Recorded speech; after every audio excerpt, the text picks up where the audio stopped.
नहीं सर। बेटा मैंने आप लोगों को मॉडल दिखाया था। Yes sir, yes sir.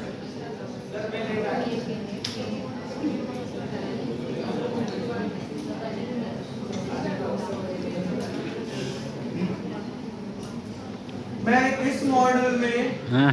ये क्या है, जॉब सेटिस्फेक्शन, सर्विस क्वालिटी और कस्टमर सेटिस्फेक्शन। तो मैं सर्विस क्वालिटी को क्या बना रहा था, मॉडरेटर। मॉडरेट गलत बना, गलत नहीं हो जाता, गलत हो जाता। तो ये गलत हो जाता ना लॉजिकली। क्या बेटा ये ऐसा होता है जो चीज़ें समझ में आती है ना, वो मैं आपको 2 मिनट में बता दूँ। ये मुझे बहुत बाद में समझ आया, ये इतनी आसानी से समझ नहीं है। नहीं, ये तो वही मॉडल है ना, आज इंडिपेंडेंट हो गए उससे सर्विस क्वालिटी के ऊपर क्या है, उससे customer satisfaction, job satisfaction, service quality, customer satisfaction. समझ आ गया तो sir. Getting the point. Yes sir, बस यही है। इसका मतलब ये है कि ये हमारा काम क्या हो गया, कहता है। आसान। अब और आगे। अच्छा भैया तुम क्या बता रहे हो, कुछ कहता है, तुम बता रहे थे। पता है, बता दो लोग। फिक्स, रैंडम और वो। अच्छा चलो देखो गौर से, मैं एक काम करूं, एक रिग्रेशन एनालिसिस रन कर। हाँ। दूसरा एमोस में। व्यूज। अबे हाँ।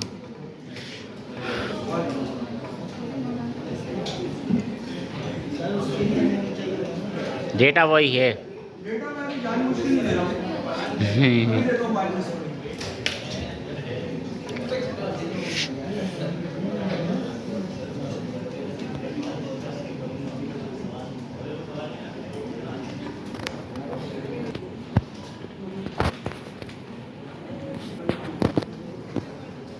और ये रिसर्च स्टडी क्या है, आपको पता है कि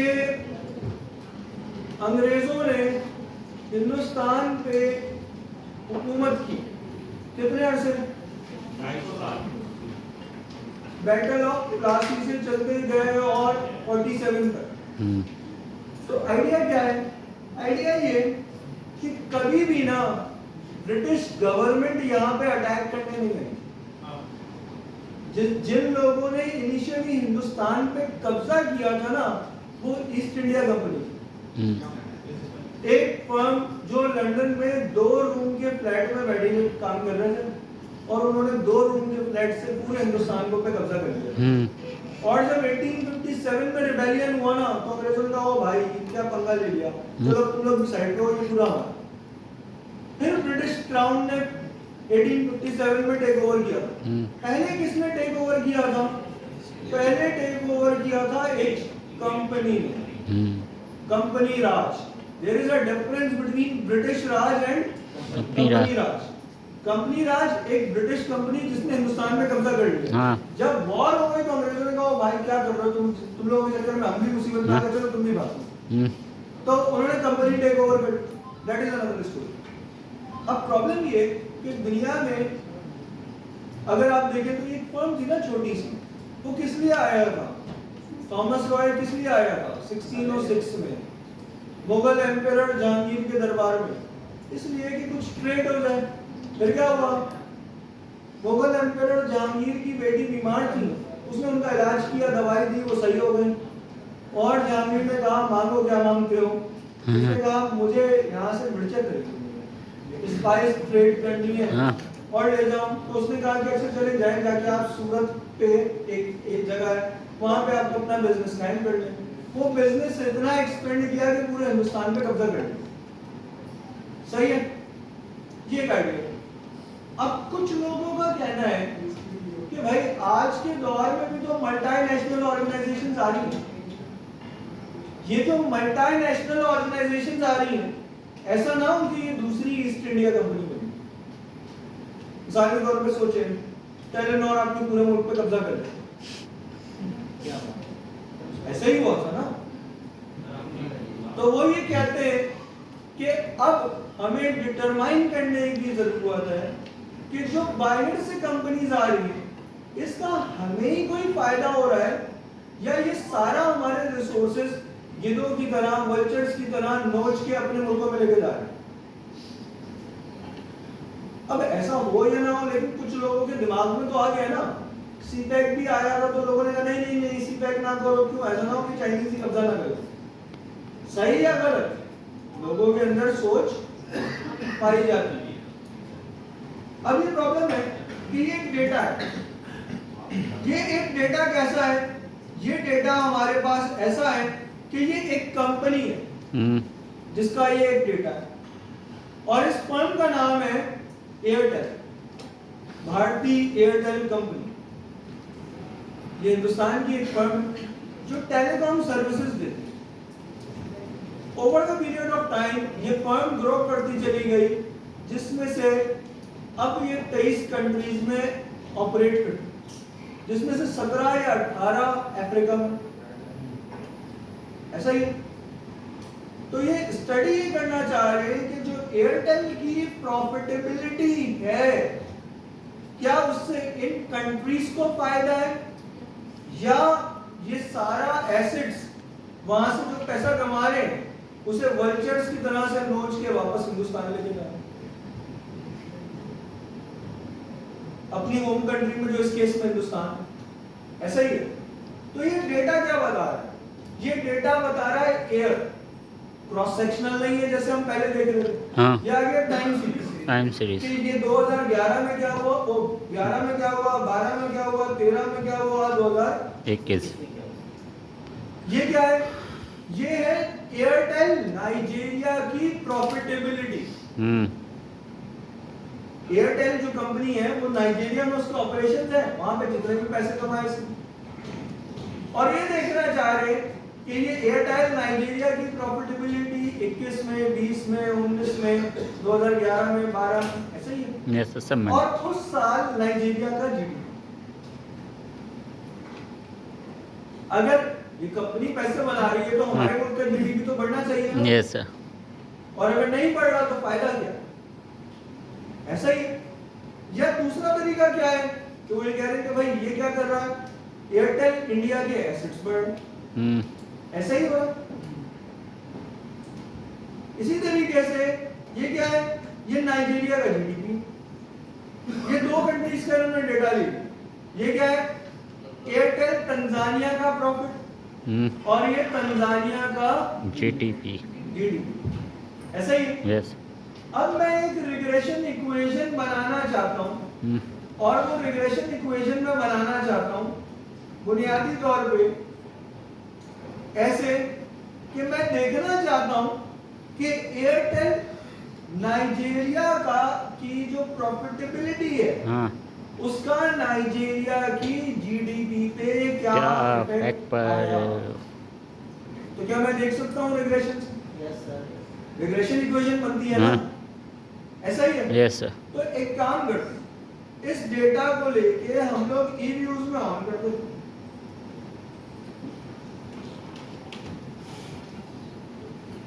यहाँ पे आए, हमने कहा ओपन फॉरेन डेटा, यहाँ पे आए और हमने कहा ये रहा। ये मैंने इसे क्लिक किया, सामने देखो जी, रन बंद, नेक्स्ट नेक्स्ट नेक्स्ट, ये फिनिश कर दिया। इसने क्या कहा, इसने मुझे कुछ बता दिया। अब इसने मुझे क्या बताया, ये उन वेरिएबल्स के नाम बता रहा है यहाँ पे जो मेरे पास डेटा शीट में थे। ऐसे था, यहाँ पे इसने सी बताया, लेकिन मेरे पास सी नाम की कोई चीज मौजूद नहीं है। ये क्या है, ये कांस्टेंट है अल्फा। इसके बाद बताया इसने एनजी जीडीपी, नाइजीरिया का जीडीपी। फिर इसने बताया नाइजीरिया एयरटेल नाइजीरिया की प्रॉफिटेबिलिटी। फिर इसने बताया रेजिड्यूअल एरर्स, जो कि ये मेरे पास डेटा शीट में इक्वेशन में दो चीजें ही एडिशनल आती है ना, अल्फा और एरर। इसमें दोनों यहाँ पे बताया। इसके बाद इसने बताया तंजानिया का एयरटेल तंजानिया की प्रॉफिटेबिलिटी, फिर तंजानिया का जीडीपी और फिर एयर भी तो था मेरे पास। अब मैं रिग्रेशन रन करना चाहता हूँ। मैं रिग्रेशन में रन करना क्या चाहता हूँ, मैं रिग्रेशन में रन करना चाहता हूं एयरटेल नाइजीरिया के जीडीपी का इम्पैक्ट किस चीज पे, या तो मैं ये कह रहा हूं कि एयरटेल नाइजीरिया की प्रॉफिटेबिलिटी का इम्पैक्ट मैं जीडीपी पे ले रहा हूं या मैं एयरटेल के एसेट्स पे ले रहा हूं, जिस पे भी ले लो। लेट्स से एयरटेल नाइजीरिया का मैं कहता हूं कि प्रॉफिटेबिलिटी का इंडिया में एयरटेल के एसेट्स पे क्या इफेक्ट है, तो मुझे यहाँ पे सबसे पहले सेलेक्ट करना चाहिए किसे, एसेट, डिपेंडेंट वेरिएबल, हाँ जो कि इस कंडीशन में क्या है, एसेट। और इसके बाद मैंने कंट्रोल प्रेस किया और ऐसे ही यहाँ पे क्या ओपन एज इक्वेशन। अब इक्वेशन में गौर से देखना है, इसमें कोई इक्वेशन बना दी और यहाँ दो टाइप्स आ रहे हैं, कितने आ रहे हैं, दो, तीन तो नहीं है ना ये, नहीं, बस ये याद रखिए कितने, दो। और मैंने इस इक्वेशन को वर्ड के ऊपर पेस्ट कर दिया ताकि आप लोगों को नजर आए।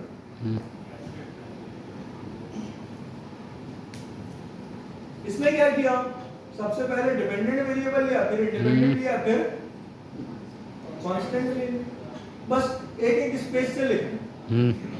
सही है, ठीक। वैसे भी आप क्लिक कर लें तो आपको उसकी भी जरूरत नहीं। अगर मल्टीपल डिपेंडेंट होते तो यहाँ पे स्पेस डाल के एक और डिपेंडेंट आप इंडिपेंडेंट ऐड करते जाते, ऐसा ही है। यस। लेट्स से अगर मैं करना चाहूँ तो एक और कर ले, and Airtel Nigeria and Tanzania का एसेट्स पे इफेक्ट इंडिया में एयरटेल। अब क्या हो गया, तीन हो गए। अब मैं इक्वेशन की इसमें क्या किया, और ऐड कर दिया। If you people want to see,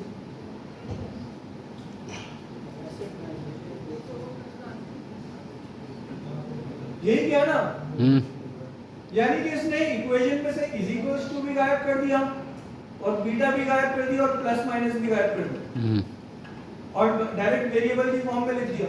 ये यही कर रहा है और ये करने के बाद मैंने ओके कर दिया। सर इसमें आपने दो डिपेंडेंट लिए हैं, हाँ, दो डिपेंडेंट, नाइजीरिया का भी ले लिया उसके साथ, क्योंकि दोनों का एयरटेल इंडिया के एसेट पे तो इम्पैक्ट आ सकता है। हाँ, सकता। ठीक है ना, लॉजिकली तो बन सकता है ना। और मैंने इसने ये रिग्रेशन इक्वेशन रन कर दी और मैंने इसे यहाँ से कॉपी किया और कॉपी करने के बाद मैंने इसे यहाँ ले जाके क्या किया ताकि ये आप लोगों को नजर आ जाए। यस।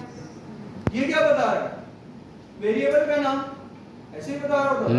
ये कोएफिशिएंट क्या है, बीटा क्या होता है, बीटा कोएफिशिएंट। Yes sir. तो ये क्या है, एयरटेल नाइजीरिया का बीटा की वैल्यू, ऐसा ही है। यस। ये एयरटेल तंजानिया की बीटा की वैल्यू, ये क्या है, सी क्या है, कांस्टेंट, ये क्या है, अल्फा, अल्फा, ऐसा ही है। Yes sir. ये क्या बता रहा है, एरर। ये टी वैल्यू क्या होती है, ये मुझे और आपको पता है कि टी वैल्यू क्या करती है और हमें क्या चाहिए होता है, सिग्निफिकेंट लेवल, सिग्निफिकेंस। ये क्या है, प्रोबेबिलिटी, प्रोबेबिलिटी। ये कह रहा है इसका कोई सिग्निफिकेंट इंपैक्ट नहीं है, इसका कोई सिग्निफिकेंट इंपैक्ट नहीं है, नहीं। नाउ वहां पे भी तो यही होता है, या तो सिग्निफिकेंट इंपैक्ट होता है या नहीं है, होता, ऐसा ही है। और मुझे क्या देखना होता है, जो डिफरेंट टेबल्स आ रहे होते हैं, आर एडजस्टेड आर स्क्वायर, बता दिया, सही है। यानी कि ये क्या बता रहा है भाई, ये लोग अपने ज्यादातर पैसे अपने मुल्क में वापस नहीं लेके जा रहे, नहीं, ऐसा ही है। Yes sir. यही बता रहे हैं ना। और आर एडजस्टेड आर स्क्वायर के बाद मुझे क्या देखना होता है, एफ, एनोवा टेबल में एफ स्टैटिस्टिक्स, हाँ, वो वैल्यू यहाँ आ गई, कितनी होने से, सिग्निफिकेंस जगह होते हैं, ये आ गई। ये सिग्निफिकेंस को प्रोबेबिलिटी क्या है, प्रोबेबिलिटी। यहाँ पे डर्बिन वाटसन अलग से चेक करना होता है, ये खुद ही बता देता है। देखा जाए तो ये रिग्रेशन से बेहतर टेबल है। यस सर, स्पेसेस से यस सर। वो 3-4 मुख्तलिफ टेबल में ये इंफॉर्मेशन देता है, ये एक ही में निपटा देता है। ऐसा है। Yes sir. ये क्या था, बीटा वैल्यूज, ये क्या था, एरर, हाँ, ये क्या था, ई, और ये क्या था, सिग्निफिकेंट वैल्यू, सिग वैल्यू। यही वो दे रहा होता है Yes. एस्टिमेशन हमें। और क्या देता है नोवा टेबल में R adjusted R square, R square adjusted R square ऐसा ही है। Yes sir. आर को तो देखते ही नहीं है, आर स्क्वायर को भी R- देख लो तो एडजस्टेड को देख लो तो ये दे रहा है। इसके बाद ये एफ स्टैटिस्टिक्स और सिग्निफिकेंट लेवल दे रहा होता है। ज्यादा से ज्यादा हम क्या देखते हैं, डरबन वाटसन, ये सही है। सारी चीजें ले ली, हम्म, ऐसा ही है। Yes sir. और कुछ चीजें इसने हमें ज्यादा दे दी, मीन वगैरह कुछ दे दिया, स्टैंडर्ड डेविएशन दे दिया, जो मांग भी नहीं रहे, नहीं। जो हमें वहां पे ये नहीं दे रहा हो, हम्म, उसके लिए हमें अलग से डिस्क्रिप्टिव स्टैटिस्टिक्स। सवाल ये है कि अगर ये इतना मेजर टेबल दे रहा है तो हम वहां पे जाते ही सही। डायरेक्ट यहाँ पे क्यों नहीं आ जाते? क्यों? क्योंकि ये वीआईएफ नहीं दे रहा। हम्म, और क्यों? क्योंकि ये हमें ईएफए नहीं रन करता। इन वेरिएबल्स का ये तो मेरे पास टाइम सीरीज था ना, अगर ये मेरे पास क्रॉस सेक्शन क्रॉस सेक्शनल होता बहुत मुश्किल होता। तो फिर मैं इसकी रिलायबिलिटी कहां से निकालता? नहीं। मैं क्या लिखूं? ये वो चीजें जिसकी वजह से हमें वहां पे जाना पड़ा। एसपी अगर इसका टेबल कुछ हद तक बेहतर। हम्म। आप लोगों को जो कंफ्यूजन थी कि कोई टीएलएस यूज करता है, कोई एमओएस यूज करता है, समझ में आ रहा है? डिफरेंट सॉफ्टवेयर, हाँ यस सर। हर एक सॉफ्टवेयर में कुछ अच्छाई है, कुछ बुराई है। बुराई भी है। इट डिपेंड्स कि मैं आगे करना क्या चाहता हूं। कोई प्रॉब्लम है? No sir. ऐसा ही यस सर। उसके अब ये इसके वो चीज है। लेकिन क्या इसने अभी तक मुझे कुछ ऐसे करके दिया जो मुझे रिग्रेशन नहीं करके दी? नहीं, वाकई में यहाँ तक तो इसने कुछ भी ऐसा, नहीं करके। ये तो एक नॉर्मल सी बात, हाँ ऐसा ही है। तो चलो अगर मुझे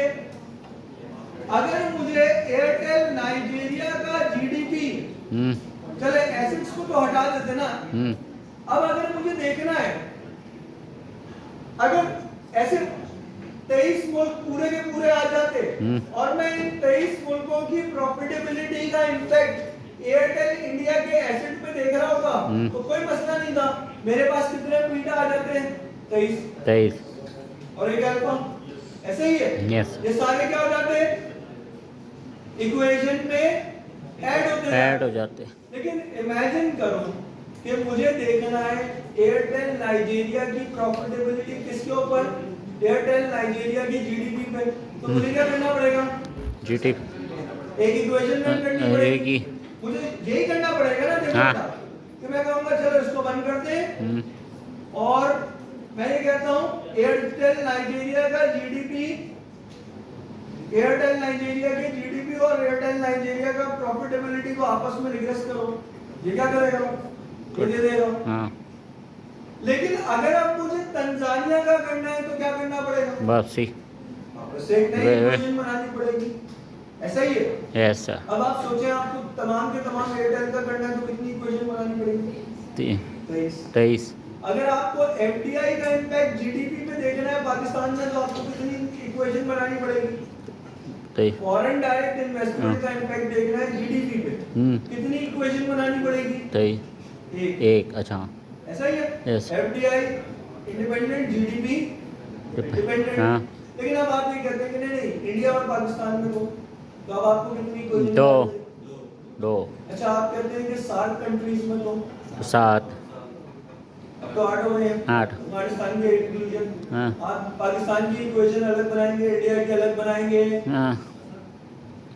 भूटान की अलग बनाएंगे, नेपाल की अलग बनाएंगे, श्रीलंका की अलग बनाएंगे, अफगानिस्तान की अलग बनाएंगे, 7। म्यांमार की अलग बनाएंगे, सही? Yes sir.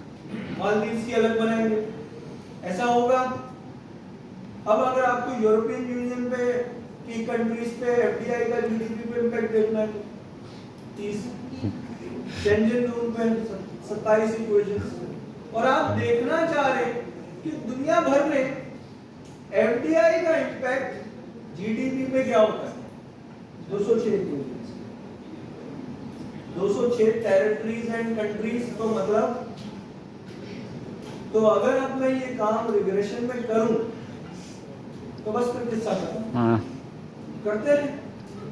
प्रॉब्लम क्या है? सर ये आप रिग्रेशन में चलाएं तो उसमें एसपीएसएस में यही डेटा तो उस डेटा पे क्या करना पड़ेगा? यही करना पड़ेगा ना, हाँ। अलग अलग ही करना पड़ेगा। करके देखें ना सर। 206 हाँ 206 सही, वो तो बहुत लंबा जाएगा। Are you people getting the point? Yes sir. अब इस चीज को हल करने के लिए हमारी जिंदगी में एक चीज है, क्या?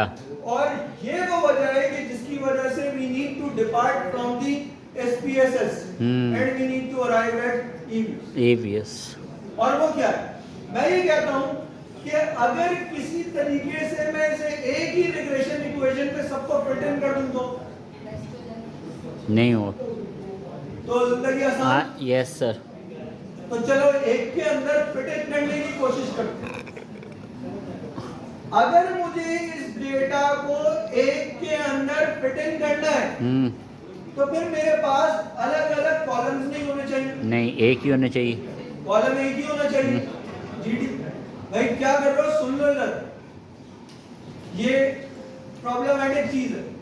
अगर मुझे इस डेटा को एक के अंदर फिट इन करना है तो फिर ये जीडीपी सारे अलग अलग नहीं होने चाहिए, नहीं। एक साथ होने चाहिए। Yes sir. ये प्रॉफिटेबिलिटी एक साथ होनी चाहिए। तो मैं क्या करता हूँ, तंजानिया की प्रॉफिटेबिलिटी को कॉपी करता हूँ और यहाँ पे ले जाता हूँ, पेस्ट कर दो।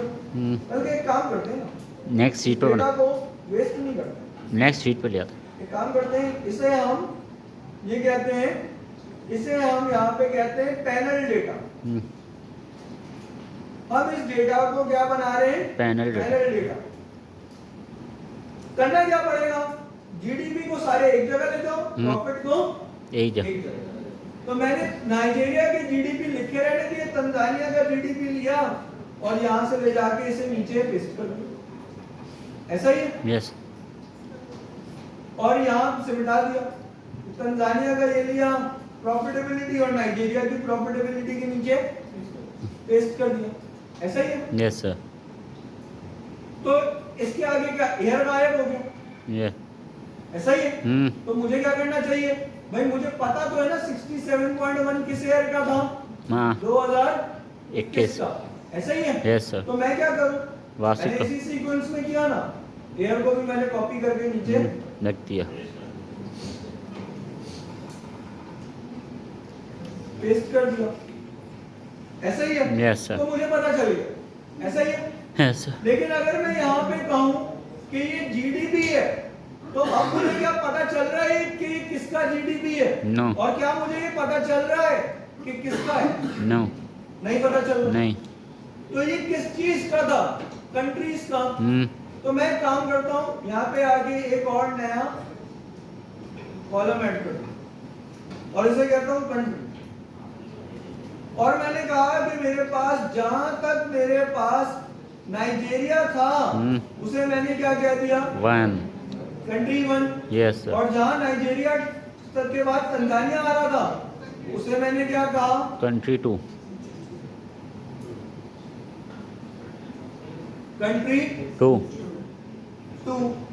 और मैंने इस चीज को ब्रीड मट रिमूव कर दिया, पूरे कॉलम को, हाँ। ब्लैंक कॉलम्स को क्या किया, यहाँ से मैंने रिमूव कर दिया।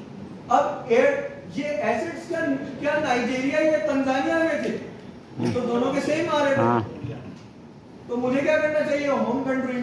तो इसे भी जैसे मैंने यहाँ पे इसे सेम को कॉपी किया है, इसे ये भी क्योंकि सेम है तो ये भी क्या हो जाएगा, ये भी पेस्ट हो जाएगा, ऐसा है। यस।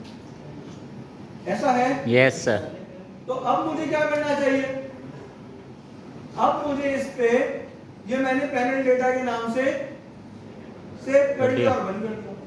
और मैं यहाँ पे आया पैनल डेटा और मैंने कहा ओपन विथ,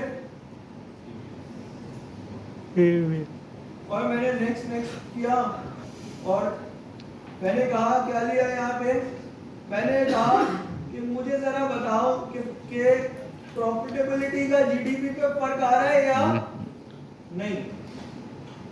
अब देखो ये कितना आ गया, कितने टैब आ गए, 3। पहले कितने आ रहे थे, 2। जैसे ही मैंने अपने डेटा को पैनल किया, इसने ऑटोमेटिकली डिटेक्ट कर लिया कि ये पैनल डेटा। हाँ। और मैंने इसे रन कर दिया। इसने क्या किया, इसने मुझे वही चीज दे दी। हाँ वही दे दी। ऐसा है। Yes sir. तो अगर मैंने यही करना था तो ये काम तो मैं SPSS पे कर सकता हूँ। कर सकता हूँ। और क्यों कर सकता हूँ? ये काम मैं एसपीएसएस पे यूं कर सकता हूँ, यहाँ पे भी तो मैंने इंडिपेंडेंट डिपेंडेंट रखा है। इसमें प्रॉब्लम क्या है पता है? इसमें प्रॉब्लम ये कि मेरे पास एक चीज है,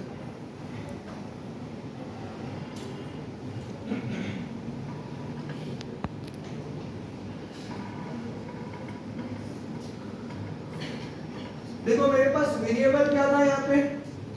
जीडीपी और प्रॉफिटेबिलिटी। प्रॉफिटेबिलिटी मेरे पास क्या था?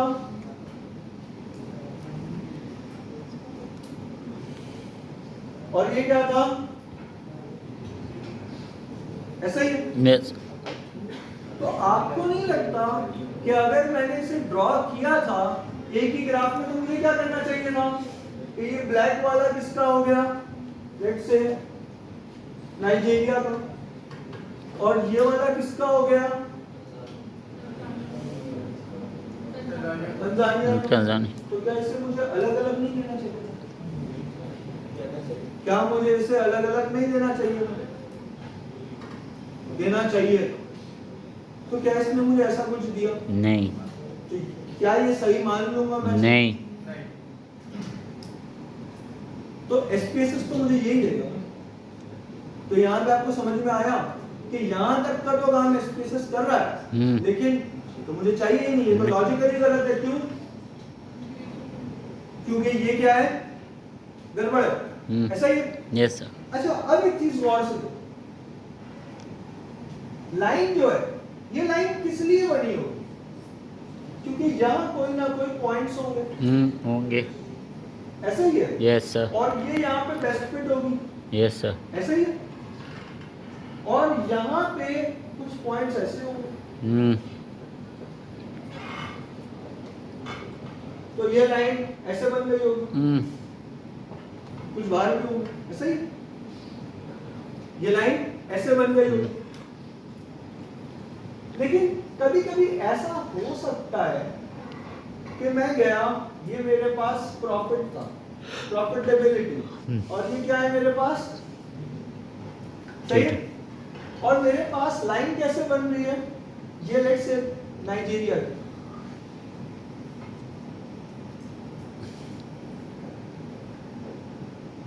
तो मेरे पास लाइन कहां बनेगी? इसी के बीच में। ऐसा ही? और अगर बाई चांस मेरे पास ऐसी करके तंजानिया की लाइन भी आ जाए तो स्ट्रेट लाइन हो जाएगा, सेम हो जाएगा। अगर तंजानिया की लाइन भी ऐसे ही आ गई तो फिर एक ही लाइन है, दोनों पे मैच कर रही। ऐसा है? Yes sir. तो अगर मेरे पास अब ये लाइन आ जाए तो मैं ऐसे नाइजीरिया कहूँ, तंजानिया कहूँ, बात एक ही है। और दोनों का बीटा वगैरह सब क्या है? सेम। तो ये क्या हो गया? ये फिक्स्ड लाइन हो गई। और ये क्या हो गया? रैंडम। तो इस मॉडल को मैं क्या कह दूंगा? फिक्स्ड। और इसे मैं क्या कह दूंगा? रैंडम। अच्छा, फिक्स्ड इफेक्ट मॉडल हो गया ये रैंडम इफेक्ट। लॉजिकल? ऐसा लॉजिकल है या नहीं है? तो क्या इन दोनों में फर्क है या नहीं? फर्क है। तो अगर मैं पैनल डेटा रन कर रहा हूं तो मुझे ये डिटरमाइन करना नहीं चाहिए कि मुझे इस पे जाना है या इस पे जाना है? करना चाहिए। करना चाहिए या नहीं? मुझे ये डिटरमाइन करना पड़ेगा। मजबूरी है कि एसपीएसएस ये डिटरमाइन नहीं करता।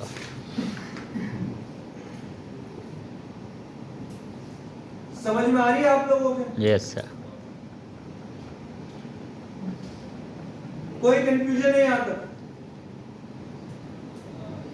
सर आप लोग रैंडम मतलब दो मुख्तलिफ जो वेरिएबल्स हैं वो दो बेटा देखो, रिग्रेशन लाइन क्या होती है? हाँ, एक्सपेक्टेड लाइन ना। हाँ, कि पॉइंट, और जहां ये मिल जाए इसे हम क्या कहते हैं? इस लाइन को फिक्स। इसे हम कहते हैं regression. There is a term, इसे हम क्या कहेंगे यहाँ पे?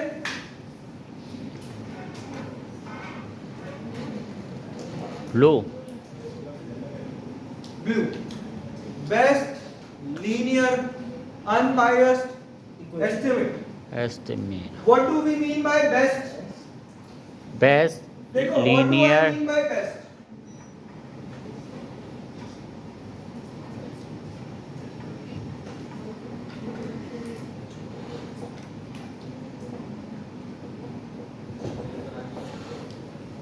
ऐसा है। Yes sir. अब इस हिसाब से एक लाइन ये बन सकती है हाँ और एक ये और एक लाइन ये बन सकती है। हाँ ये तो Which line is the best line? जो बी जो सबसे नीचे वाली। क्यों? क्योंकि ये ज्यादा पॉइंट्स से हाँ करीब आ रही है। हाँ तो ये हो गया बेस्ट। लीनियर का मतलब क्या है? Straight line. Straight line. और अनबाइस्ड का मतलब क्या है? कि ऐसा ना हो ना कि मैंने लाइन ऐसी बना दी कि लाइन है तो ये, लेकिन वो क्या कर रही है? वो लाइन ये कर रही है। मिसाल के तौर पे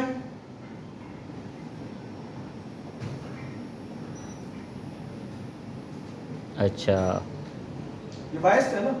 नाइस। अनबाइस्ड कि इस तरफ वाले नीचे वाले पकड़ लिए इसने, लीस्ट पकड़ ली, ऐसा ही है। तो ये क्या हो गया? समझ में आया? बेस्ट लीनियर अनबाइस्ड एस्टिमेट चाहिए मुझे। Yes sir. सर लेकिन उसमें तो दोनों पकड़े ना, ऊपर और नीचे वाले दोनों। कौन सा? ये इसमें पॉइंट्स दोनों लिए ना, ऊपर ये और वाला? नीचे वाले। ऊपर तो बेटा ये तो आउटलायर्स है ना, असल में तो बीच में से तो गुजर रही है ना। सर मैं यही कह रही हूँ आपसे, आपने बताया कि अगर unbiased ये और नीचे मैं वाले ये लेंगे। नहीं कह रहा कि ये सही है, मैं ये कह रहा हूँ कि ये गलत है। ये biased ये बायस्ड है, ये अनबायस्ड नहीं नहीं है, वो unbiased है। ये अनबायस्ड। देखो ना, ये तो बायस्ड है कि इसने इस वाले सारे छोड़ दिए, ये वाले पकड़ लिए। अनबायस्ड कौन सा? ऊपर वाला दोनों ऐसा ही? लिए ना, सही है। Getting the point? यस। तो अगर ऐसा है तो मैं क्या कहूंगा कि मेरे पैरामीटर एस्टिमेट्स जो हैं, यानी कि बीटा वैल्यूज, हाँ। वो क्या है? Blue. Best linear unbiased estimates. समझ में आया आपको? Yes sir. ये फिक्स है, ये है, ऐसा है। समझ में आया? Yes sir. अब प्रॉब्लम ये कि मुझे ये डिटरमाइन करना है कि मैं फिक्स्ड इफेक्ट, यानी कि मेरे पास बीटा की वैल्यूज फिक्स्ड इफेक्ट में अलग आ रही होंगी और रैंडम इफेक्ट में डिफरेंट आ रही। रैंडम क्या करेगा? रैंडम इन दोनों को मिला के एक बीटा निकाल देगा बीच में से। हाँ। देगा वो भी एक ही, हाँ लेकिन बीच में से निकल देगा। बीच में से अलग। सर इसमें बायस्ड कंडीशन होगी। देखो गौर से समझना बच्चे, अगर ऐसा हो कि मैं यहाँ पे, ये क्या है? ये फिक्स्ड है, फिक्स है। सही है। मैं रैंडम लूं और यहाँ से वो एक बीटा आ रहा हो तो क्या वो सही है या गलत है? गलत है। क्या है? गलत है। गलत। ऐसा ही है। Yes sir. तो मुझे डिटरमाइन करना पड़ेगा ना कि मैं फिक्स्ड इफेक्ट का बीटा लूं या रैंडम। रैंडम इफेक्ट का बीटा लूं। ऐसा मुझे डिटरमाइन करना पड़ेगा। तो ये करने के लिए मुझे करना क्या? यहाँ तक कोई प्रॉब्लम है किसी को? नहीं है। तो चले आगे हम देखते हैं कि आखिर हम फिक्स्ड इफेक्ट टेस्ट रन कैसे करते हैं और रैंडम इफेक्ट टेस्ट रन कैसे करते हैं। वापसी सब सही है। अब मुझे क्या करना पड़ेगा? अब मैं एक काम करूँ, अब मैं एक काम ये करता हूँ, कैसे करता हूँ मैं, और यहीं पे आया प्रॉफिटेबिलिटी और जीडीपी लिया और मैंने कहा ओपन एज इक्वेशन। ऐसा है। ये सारा प्रॉब्लम पड़ा किसकी वजह से? पैनल डेटा की वजह से। तो मैं जाके कहता हूँ पैनल ऑप्शन, और इसने कहा क्रॉस सेक्शन। तो मैंने कहा एक काम करो यार, क्रॉस सेक्शन में रैंडम पे रन करो। रैंडम में इसने क्या किया? रन कर दिया। रैंडम इफेक्ट लिया और इसने रन कर दिया। दो किए सर। एक किया, ये बताता हूँ किया। सही है। और मैंने इसे भी बंद कर दिया ताकि ये पुराने वाले खत्म हो जाए, नया वर्ड की फाइल खोलता हूँ। सही है। और मैंने क्या कहा? मैंने कहा कि रैंडम इफेक्ट मॉडल रन कर दिया। इस रैंडम इफेक्ट ने क्या कहा कि इसकी प्रॉफिटेबिलिटी क्या आनी चाहिए? सही। ऐसा ही है। यस। और इसने मुझे एक एडिशनल चीज दे दी। इफेक्ट। और वो क्या था? क्रॉस सेक्शन,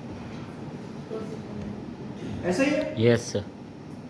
ये एडिशनल चीज दे दी। हाँ। और बाकी इसने मुझे ये सब कुछ यही बेसिक, दी, ऐसा है। Yes sir. मैंने इसे रन कर लिया, हाँ। Random effect. अब मैं क्या करूं, मैं एक काम करूं कि इसके ऊपर जाके एक हेडिंग दे देता हूं, और वो ये हेडिंग दे देता हूं कि भाई ये क्या है, रैंडम इफेक्ट मॉडल। सही है।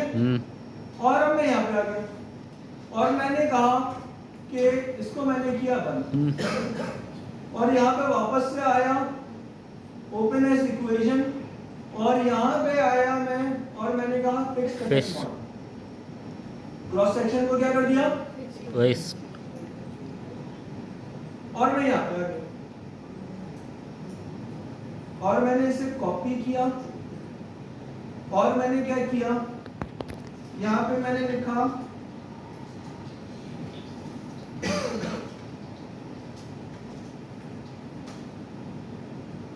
ठीक है। अब अगर आप गौर से देखो तो इसका बीटा क्या आ रहा था और इसका बीटा क्या आ रहा है, दोनों में फर्क आ रहा है, फर्क आ रहा है, ऐसा आ रहा है, यस सर। इन दोनों में क्या आ रहा है, फर्क आ रहा है, ऐसा है। Yes sir. तो अब सवाल ये कि इसने बीटा बीटा दे तो अलग अलग दिए, हाँ। एक फिक्स्ड इफेक्ट का दे दिया, एक रैंडम, तो अब मुझे फिक्स्ड इफेक्ट रन करना चाहिए या रैंडम, फिक्स। इसने तो दोनों दे दिए ना, जो रन करेंगे आप ये वो दे रहा है, हाँ। तो मुझे रन क्या करना चाहिए, रैंडम। अब मुझे ये डिटरमाइन करना है कि फिक्स्ड इफेक्ट टेस्ट रन करूं के रैंडम, तो मुझे ये जो इडियोसिंक्रेटिक रैंडम इफेक्ट है ना, इसकी वैल्यू दे, क्या ये 0.05 से कम है, नहीं ज़्यादा है, नहीं करना। अगर ये 0.05 से ज्यादा है तो छोड़ दो, रैंडम इफेक्ट यूज नहीं नहीं करना कर- चाहिए और वरना फिक्स्ड करना चाहिए। हाँ और फिक्स, अगर ये 0.05 से कम है तो कर लो। टेस्ट किसका है, रैंडम का। हाँ। तो रैंडम में अगर 0.05 से कम हो तो ओके, ओके, लेकिन ये तो है नहीं, नहीं, तो मुझे क्या यूज करना चाहिए, फिक्स्ड। फिक्स्ड। उसकी भी वैल्यू चेक करनी पड़ेगी। सही कम होनी चाहिए, 0.05 से कम होनी ये चाहिए। क्या होनी चाहिए, 0.05 से कम होगी तो रैंडम, रैंडम वरना नहीं है, भूल जाओ, वरना क्या यूज करो, फिक्स कर लो। फिक्स्ड। लॉजिकल, तो क्या मैं फिक्स्ड इफेक्ट यूज कर लूं, यस, ऐसा ही है, यस। ये इतना आसान है। अब क्या मुझे पता था ट्विस्ट आएगा। ये इतना हाँ, आसान नहीं है। है ही नहीं। देखो ये रैंडम इफेक्ट का टेबल क्या बता रहा है कि क्या यूज करूं मैं, फिक्स, फिक्स्ड इफेक्ट, हाँ, ऐसा ही है। यस। अब फिक्स का क्या करनी है? प्रॉब्लम ये बेटा गौर से सुनो, प्रॉब्लम ये कि ये रैंडम इफेक्ट का टेस्ट है, हाँ, और मेरी और आपकी अंडरस्टैंडिंग ये कि जो फिक्स्ड बताए या रैंडम बताए हाँ। वो कर लो। Yes. लेकिन ये नहीं कह रहा कि फिक्स्ड इफेक्ट यूज करो, ये कह रहा है रैंडम इफेक्ट यूज ना करो। तो लॉजिकल बात है, अगर आपने रैंडम यूज नहीं किया तो फिक्स किया, लेकिन प्रॉब्लम पता है क्या है, प्रॉब्लम ये है कि फिक्स्ड और रैंडम इफेक्ट के दो अलग अलग टेस्ट। हाँ, तो हमें क्या करना पड़ेगा, ये बता दूं, Yes, sir. यूज करो।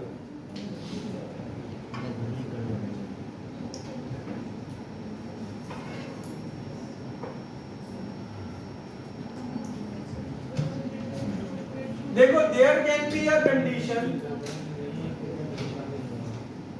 There can be a condition जहां पे ये रैंडम इफेक्ट मुझे कह रहा है कि रैंडम इफेक्ट यूज ना करो। Condition number 1। हाँ, there can be a condition जहां पे ये मुझे कह रहा है रैंडम इफेक्ट यूज, नहीं करो, तो इस सूरत हाल में फिक्स्ड इफेक्ट टेस्ट को क्या करना चाहिए, करना चाहिए, यस करना, ये मुझे ये यूज करना चाहिए। Yes sir, logical, yes sir, ऐसा है। Yes sir. फिक्स का क्या करा?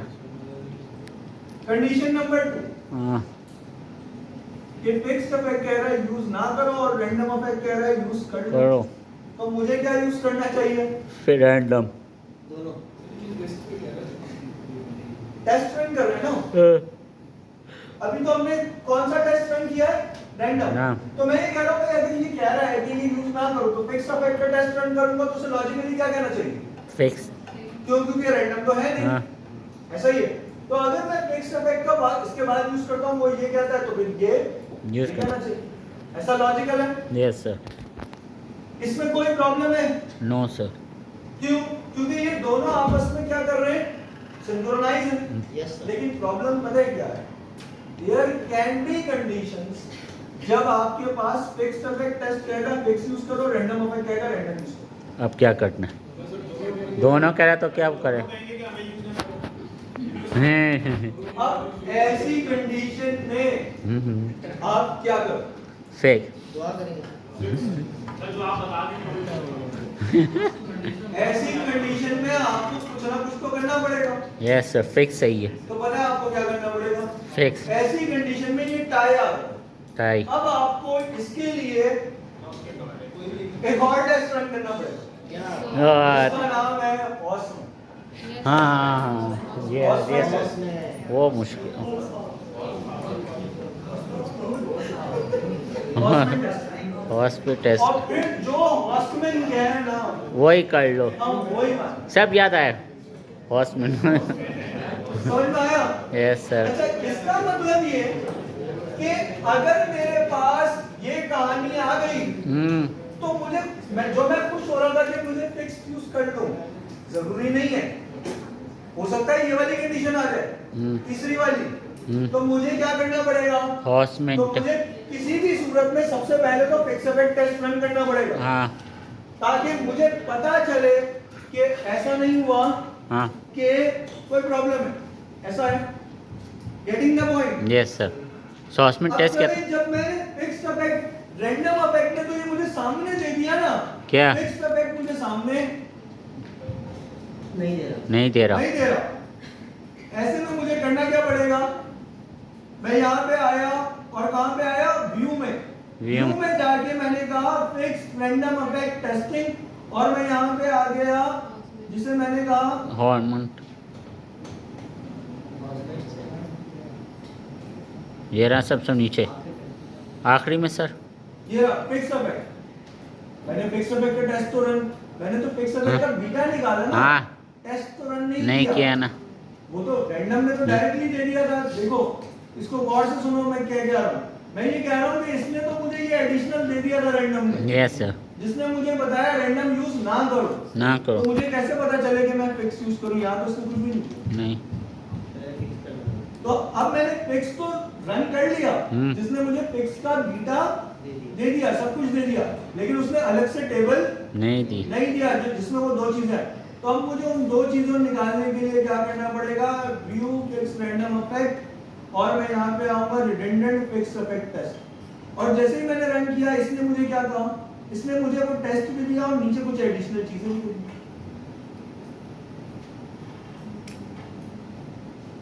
करना चाहिए। दे दिया इसने। Yes sir. ये समझ में आया? Yes sir. अब ये क्या कह रहे हैं भाई?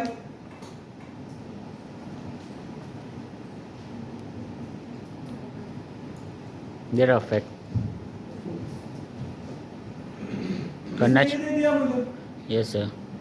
अब अगर ये मेरे पास काय स्क्वायर की प्रोबेबिलिटी 0.05 से कम है तो मुझे क्या यूज करना चाहिए? रैंड मुझे फिक्स। फिक्स यूज करना चाहिए। अब यहाँ पे हुआ क्या?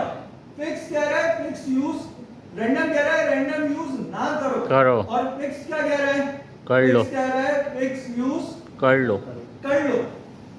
यही कह रहा है ना? Yes sir. तो मेरे पास कंडीशन कौन सी हो गई?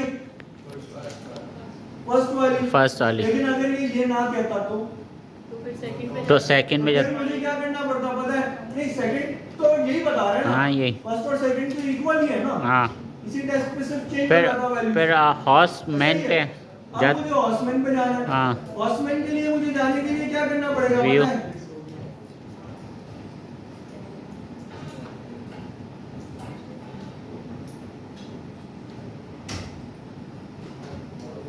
व्यू पे जाकर सर फिक्स की भी कंडीशन वही थी 0.5 से बड़ा होना चाहिए, छोटा होना चाहिए। क्या? हाँ फिक्स की भी कंडीशन वही है। तो इसे नन करो।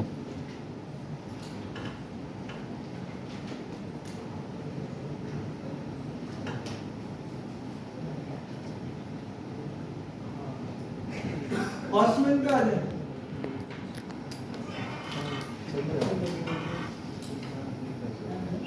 तो दोनों होना चाहिए। ये फिक्स पे रन कर रहा हूँ ना। हाँ, सर। ऑस्मेन का प्रॉब्लम ये है कि ऑस्मेन आपका जब ही रन करेगा जब आप रैंडम अफेक्ट सेलेक्ट करेंगे। हाँ, और आप यहाँ पे आएंगे और क्या कहेंगे, इसने आपको क्या बताया, इसमें पता कैसे चलेगा? इसने आपको ये बताया कि इसकी हॉर्समैन की प्रोबेबिलिटी क्या है, 0.05 से कम। कम। तो फिक्स इफेक्ट और रैंडम इफेक्ट में तो सिंपल था ना कि हाँ। फिक्स का 0.05 से कम है तो फिक्स है, रैंडम का 0.05 से कम है तो रैंडम है। हॉर्समैन में क्या करना चाहिए, हॉर्समैन में 0.05 से कम है तो फिक्स। फिक्स्ड, अच्छा लिख लो, लिख के मुझे दो। हॉर्समैन की वैल्यू अगर हॉर्समैन के अंदर काय स्क्वायर के सामने प्रोबेबिलिटी की वैल्यू 0.05 से कम है तो फिक्स्ड। तो ये अच्छा, ये देखो ये कर क्या रहा है, ये यहाँ पे आपको आपके पास दो बीटा वैल्यूज आई थी अलग अलग। हाँ तो यहाँ पे फिक्स इफेक्ट की भी बीटा की वैल्यू दे रहा है, रैंडम की भी। हाँ, तो यहाँ पे आपको क्या पता चला, आपको क्या करना चाहिए, फिक्स, बस इतनी सी बात, खत्म। दैट्स इट, खत्म। डायरेक्ट बॉडी में रन कर ले